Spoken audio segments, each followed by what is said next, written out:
திருப்பாவை 30வது பாசுரம். வங்கக் கடல் கடைந்த மாதவனை கேசவனை திங்கள் திருமுகத்துச் சேயிழையார்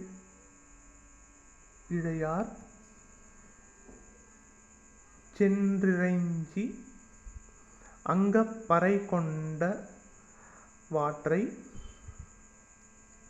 அணிபுதுவைப் பைங்கமலத் தண்தெறியல் பட்டர்பிரான் கோதை சொன்ன சங்கத் தமிழ்மாலை 30ம் தப்பாமே இங்கிப் பரிசுரைப்பார்.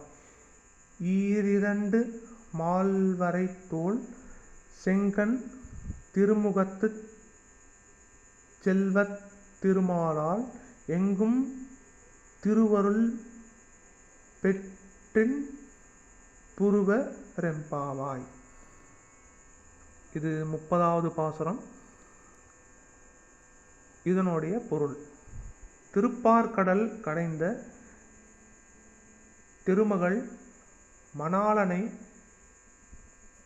கேசி என்ற அசுரனை அழித்த கேசவனை சந்திரன் போன்ற முகத்தை உடைய ஆயர்குலச் சிறுமியர் சென்று வழிபட்டு தாங்கள் கோரிய வரத்தை பெற்ற விதத்தை அழகிய ஸ்ரீவில்லிபுத்தூரில் அவதரித்த குளிர்ந்த தாமரை மலர் மாலையை அணிந்துள்ள பெரியாழ்வாரின் திருமகளான ஸ்ரீ ஆண்டாள் அருளிச் செய்த சங்கத் தமிழ் பாமாலையாகிய இந்த 30 பாசுரங்களையும் ஒரு பாட்டும் குறையாமல் பக்தியோடு பாடுபவர்கள் 4 பெரிய மலைகளைப் போன்ற தோள்களையும் சிவந்த கண்களையும் அழகிய வதனத்தையும் கொண்ட திருமகளை மார்பில் தரித்த திருமாலால் எல்லா இடங்களிலும் திருவருள் பெற்று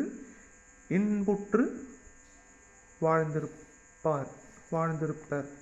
ஸ்ரீ ஆண்டாள் திருவடிகளே சரணம். தொடரும்.